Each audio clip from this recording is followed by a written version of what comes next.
साल बीत चुका है, लेकिन अहमदाबाद के मगनी नगर में समय जैसे 12 जून 2025 पर ही ठहर गया है। यहाँ कुछ लोग आज भी हर उड़ते विमान के साथ उस दिन को याद कर सिहर उठते हैं।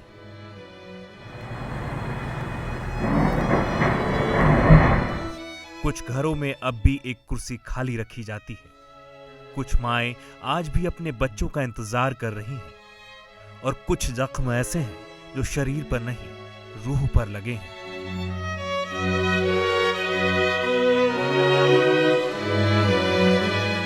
It has been more than a year since Air India Flight 171 crashed into these buildings in Ahmedabad within seconds of takeoff, killing 241 passengers on board and many others inside these buildings who were having lunch at that time.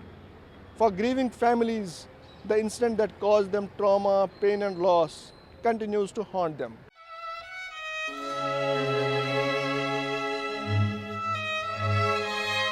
हर सुबह कृष्णाबेन की शुरुआत इन कुत्तों के साथ होती है, लेकिन ये सिर्फ जानवरों को खाना खिलाने की कहानी नहीं है। ये उस महिला की कहानी है जो मौत को बेहद करीब से देखकर लौटी है।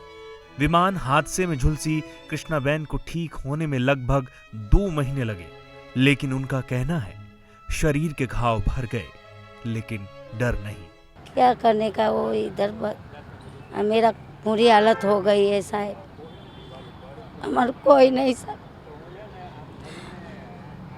हमार बधु जल गई साहब। बच्चा एक लड़का है, इसका 50,000 में सगाई के साथ में लाए थे तो सगाई ना थी साहब, मेरा बधु बिगड़ गया।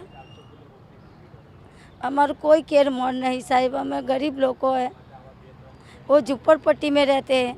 कृष्णाबेन आज भी दुर्घटना स्थल के पास एक तंबू में रहती हैं। उनके ऊपर से गुजरने वाला हर विमान उन्हें उसी दिन में वापस ले जाता है जिस दिन आसमान से मौत बरसी थी।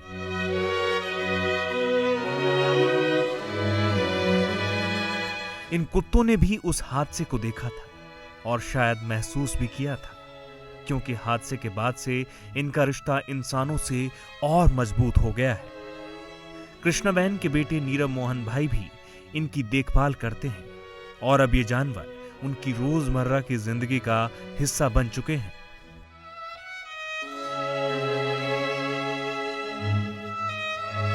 लेकिन इस त्रासदी का असर सिर्फ इंसानों तक सीमित नहीं था। कंपाउंड के पीछे जंगल से आने वाले कई पक्षी और जानवर भीषण आग में जिंदा जल गए। स्थानीय पशु प्रेमियों के मुताबिक हादसे के बाद कई दिनों तक इलाके में घायल जानवर मिलते रहे।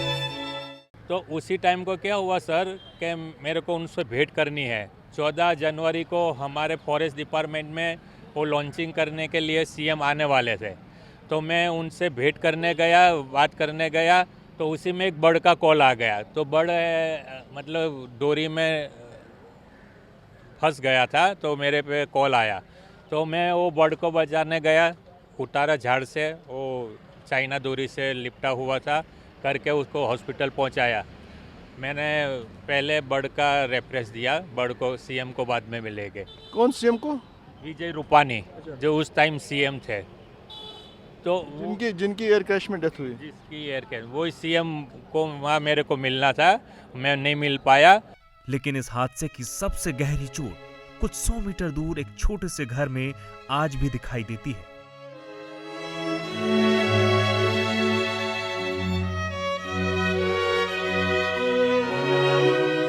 यहीं रहता है आकाश का परिवार।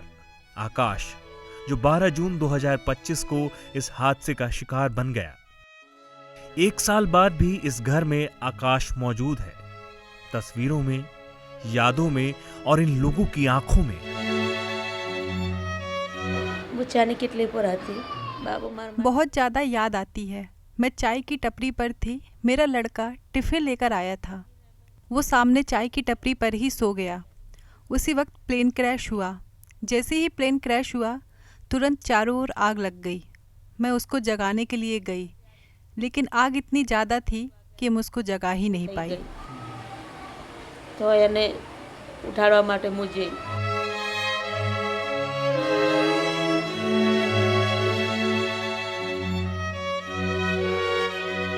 सीता बहन अपने बेटे को बचाने दौड़ी थी, लेकिन आग ने दोनों को अपनी चपेट में ले लिया। आकाश नहीं बच सका और सीता बहन आज भी उस दिन के दर्द के साथ जी रही हैं। परिवार की सबसे कीमती याद एक आइसक्रीम का आखिरी निवाला है, जिसे आकाश ने अपनी बहन के साथ साझा नहीं किया था। तब वो एक सामान्य पल था, आज वही आखिरी याद है।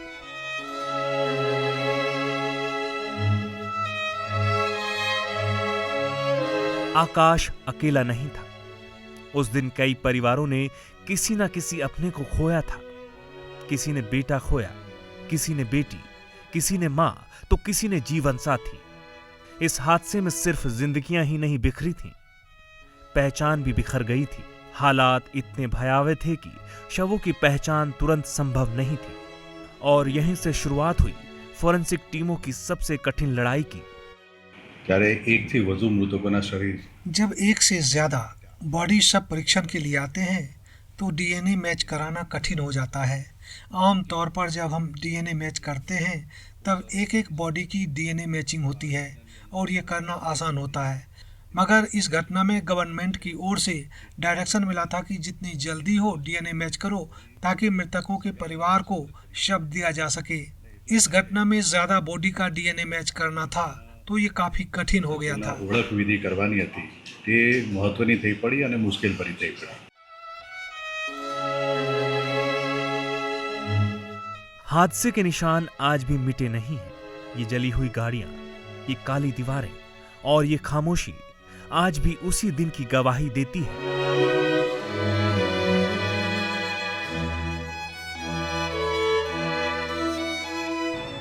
जब विमान गिरा, विजय भाई कुछ ही दूरी पर चाय पी रहे थे। जो उन्होंने देखा वो शायद जिंदगी भर नहीं भूल पाएंगे, लेकिन उसी समय उन्होंने अपना मोबाइल निकाला और रिकॉर्डिंग शुरू कर दी। ये હું જમવા બેઠેલો જમી नाश्ता करके मैं खाना खाने बैठा था। खाना खाने के बाद चाय की टपरी पर गया। जैसे ही मैं वहां पहुंचा वैसे ही मैंने क्रैश की आवाज़ सुनी। भागता भागता मैं यहां आया तो पहले वीडियो शूट करना शुरू किया। जब वीडियो बना रहा था उसी समय एम्बुलेंस और फायर विभाग की गाड़ियां आई, लेकिन तब तक आग काफ़ी फैल चुकी थी और आग नहीं बुझी। आग के गोले आसमान में फैल रहे थे। तो उलाटती नहीं गाड़ी, आगा ऊपर धुआं जा करता था।